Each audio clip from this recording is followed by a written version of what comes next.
Hello and welcome to this edition of the Time with Hime podcast. I'm your host, Lynn Cordes, joined by Superintendent Hime on for our final podcast of this school year. Obviously, we'll come back in June and have some podcasts to try to keep everyone up to date over the summer of what we got going on. But wow, a lot going on. Where did it go, you guys? It's here. Graduation. Class of 2025. Next week is your week. Yes, the whole week is their week. That's it. And we've got lots of great activities and events to celebrate. We weren't here last week, so we're going to get caught up. We've got a lot. Let's start with soccer. Yay! Congratulations. What a game Mac girls played. It was awesome. And from my seat, it was really awesome because we got to play it at Mac. That's right. It was played at that high school in that stadium, and I wasn't there. I watched on TV, but even on TV, because the sound was on, you could feel the energy and how excited. And guess what? Tomorrow night, which is Tuesday night, they get to play in the semifinals at that field. So at MacArthur High School, there will be a semifinal soccer game on Tuesday night. Yeah, like you said, fingers crossed. Fingers crossed, we're excited. So that's so awesome for those girls. Congratulations, girls, on a great year, and we're excited on the state we go. Yes, and lots of other state, and I will just tell you the one thing that I've heard from not just our MAC family, but from school students across the district, having games at their own stadium and their own school brings something so it's different, unique, isn't it? And electrifying. Yes, I'm excited. And next year with the stadium built and things, we think we'll have a few football stadiums there. People don't realize, but we've ordered some bleachers for the visitor side that'll have a small press box.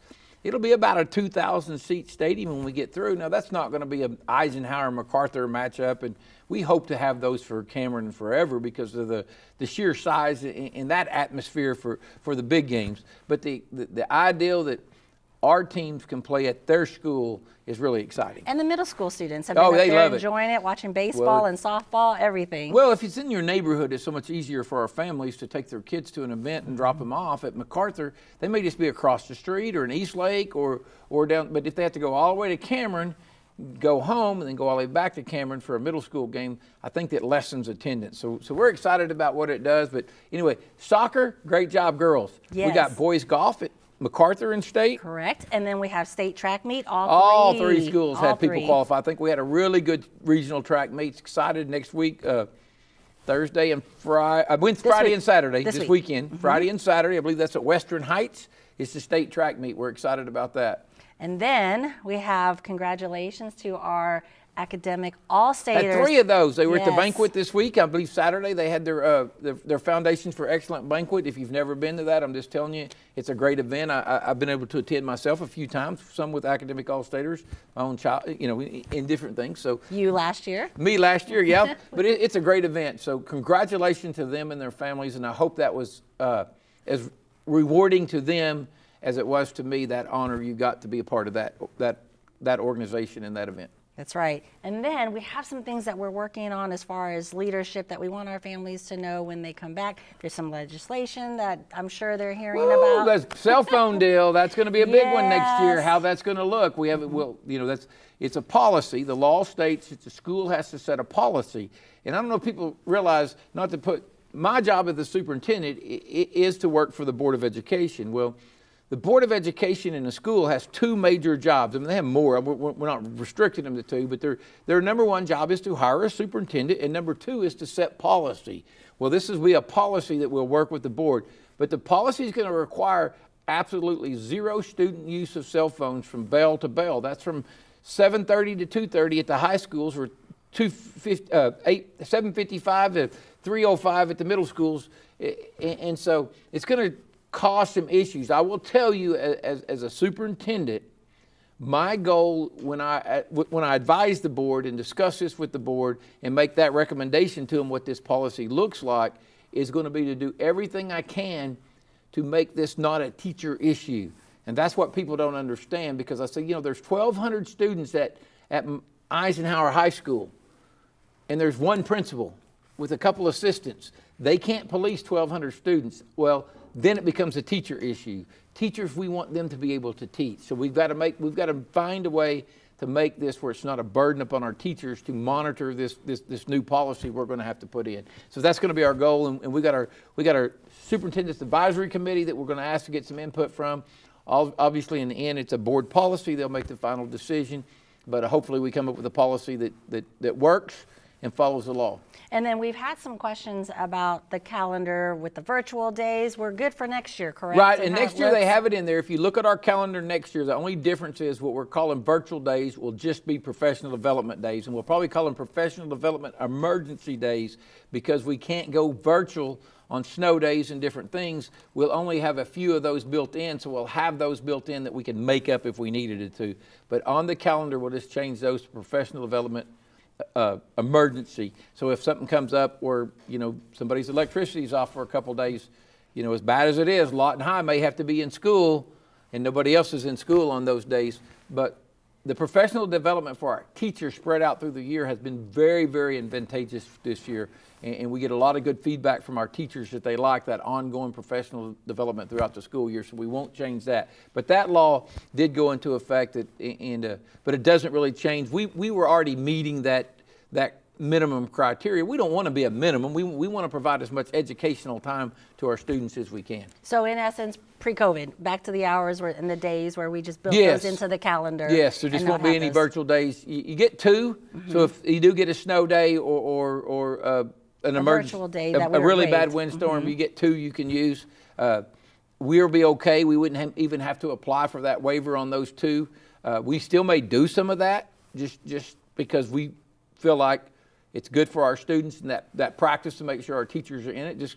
We don't want to ever be where we were at in 2020 when we shut down and we really didn't. We were building the plane while it was flying. Right. We really didn't know what we were doing. And we worked hard, and I was just coming on board, and the people here, man, the teachers, it was unreal how great the teachers at Lawton Public Schools did. And basically they had spring break to build the plane. That's it. And they built it, and we got as much as we could out of it. But hopefully we're better prepared. First of all, hopefully it never happens again. That's but right. We're better prepared for it. Now, is there anything you want to give our families as we end this school year and begin preparing for 25, 26? Well, the big thing is enrollment. We've changed our platform. We're changing a lot of platforms, our student information system, and it should be simpler. There's a lot of things we're doing. We're training some of our teachers so they can see what we're doing, and we're working really hard to get that done. The first thing I'm going to say as a parent, please get in there and look at what we're looking at with our pathways. Again, you pick a pathway, you pick an academy, but you're not locked into it. This is not a deal where you decide what you're going to major in and you're stuck with it for the rest of till you graduate. No, you can change. You can change every year if you want to. A lot of it overlaps, but the ideal is that if you want to be a doctor, we create classes that better prepare you to be a doctor. If you think you're going to be a lawyer or a businessman or whatever, we run you through those pathways. Also, they're concurrent. It was so exciting. I've had so many people talk, and hopefully more of you, where you go back and watch it, where that discussion gets there. We had those students who graduated Saturday. That's right. With their associate's degree, and they didn't pay a penny. We're gonna put more kids in college classes. It's one thing I've talked about. Enroll them, make them get out, because it's free. It's not that it's for every kid, and we don't want every kid to think they have to go get an associate's degree. But we do want to make sure our kids that qualify for college are getting just a glimpse of it. It's an opportunity. An opportunity. It is different Yes. from high school courses and a college course. The Yes. expectations are different. Your professors are not going to stay on you like Nope. your teachers would. So it's good, a life lesson. Yes. Just to be a part of So- that experience. So we're excited about that. So some of those things that really stay on top of that, and obviously when we get the new student information, your parents, you'll get emails, and we'll make sure you have access to it and all that. That's right, and lots of good things going on. We will keep you informed. One group that I forgot to mention and wish good luck is our Special Olympics Oh, students, yes. athletes. I think we're taking 60-some. Yes, they're overnight. going to OSU. Oh, good luck to our sponsors, too. I just taken 60 students to spend the night. Good luck. That's fun. They're going to have a great time. Yes. Anything else, Mr. Hime? Nope. We really are. It's winding down. 2 more weeks. Next week Crazy. we have a lot of promotions. We have celebrations. Before you know it, we'll be back starting the next school year. Well, not yet. Let's slow that down. So to the class of 2025, we wish Congratulations. you all, yes, the best. Congratulations to our families. Enjoy it, because It's happened in the blink of an eye. Yes. You want to give them our email and Oh, yes. If you got website? any questions, you can go to info at lawtonps.org, or you can always go to our webpage, lawtonps.org. Absolutely. And then before we go, we have a few elementary spotlights that we can't forget. Our students did a great job at Showcase last week. Oh, it was awesome. It was beautiful, and they had a great time. And if you have missed it, you can go catch that on our YouTube channel. Other than that, Mr. Hime, it's a lot of action, and a lot of activities, and a lot of events. Good, congratulations to our, we didn't mention this, our enlistees. Yes. Tomorrow's a big event for them. Yes. Our community salutes. Hey, there's going to be, you need to get on the webpage and see, because there's just numerous things going on every day for the next 2 weeks. That's It's really very eventful, and that's from elementary to high school, awards assemblies, honoring students to 8th grade to 5th grade, the different things they do, and so just make sure you know what's going on. That's it. You guys, thank you for tuning in for another wonderful year. We've got some great stuff coming on, but until next time, be well, stay safe, and make positive impacts. Have a good one.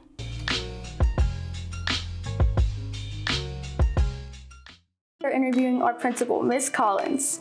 Thank you, Jordan.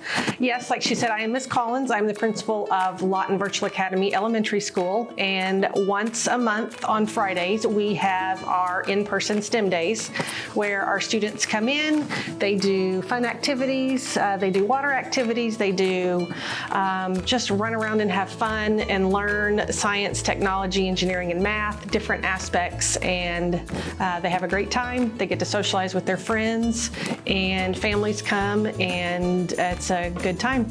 Wow, those activities sound really fun. Can you tell me more about them? I am actually going to turn that over to Miss Perry because she is our official STEM teacher. Hi, this month's STEM activities will include Sink the Pot, where students will see how many pennies it takes to sink the pot. We'll explore Newton's laws of motion with marble painting. Students will use the geoboards to create four-leaf clovers, and we'll have a few other activities.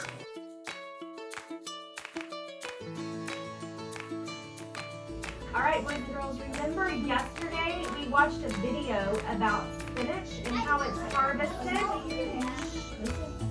Well, we're going to watch a little bit of that video again, and then Miss Corby got spinach for us to taste. We're going to get to taste it, okay? In just a few minutes, so let's watch just a little bit of this video again. Remember the spinach harvester? And you can see all the spinach on the ground right there.